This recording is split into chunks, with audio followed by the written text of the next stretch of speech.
கர்த்தர் ஸ்தோத்திரம். இந்த நாளிலிருந்து என்னுடைய வார்த்தையை கொடுக்க கர்த்தரை கொடுத்த பெரிய கிருபைக்காக நன்றி சொல்கிறேன். சங்கீதம் 25ஆம் சங்கீதத்தில் 3ஆம் வசனம் போட்டிருக்கு. உம்மை நோக்கி காத்திருக்கிற ஒருவரும் வெட்கப்பட்டு போகாதபடி செய்யும்.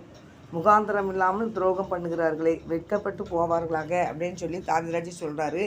என் அன்பு சகோதரி சகோதரி, இந்த நாளிலேயே நீங்கள் சில காரியங்களில் ஆண்டவர் நோக்கி நீங்கள் நினச்சிங்க பார்த்துக்கிட்டு இருக்கிறீங்க.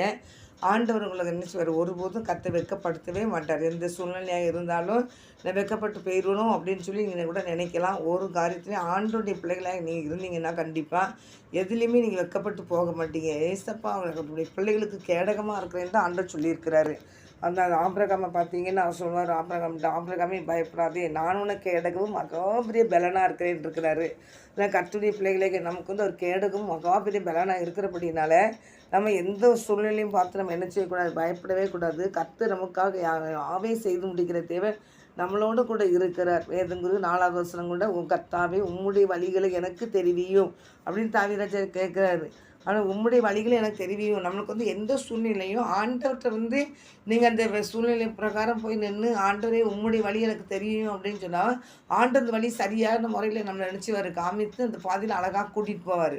அவருடைய பாதையே நல்ல ஒரு ஆசீர்வாதமான பாதை. அவர் பாதை வந்து சமாதானம் நிறைந்த பாதை.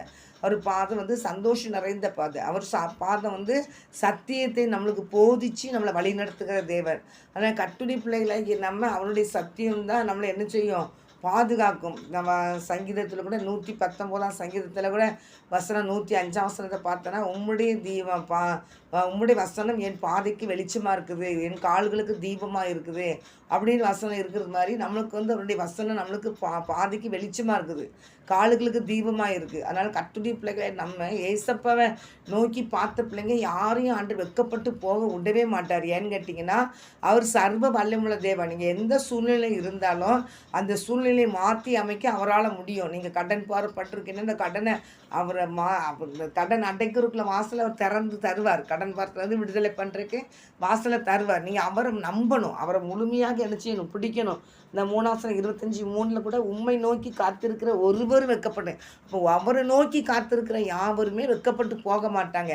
அதனால் கர்த்தரை நோக்கி நீங்கள் காத்திருக்கும் போது தேவனாய் கர்த்தர் எல்லா இக்கட்டில் இருந்தும் உங்களை விடுதலை பண்ணுகிற தேவனாக இருக்கிறார். அதனால் எதையும் குறித்து நீங்கள் கலங்காதீங்க.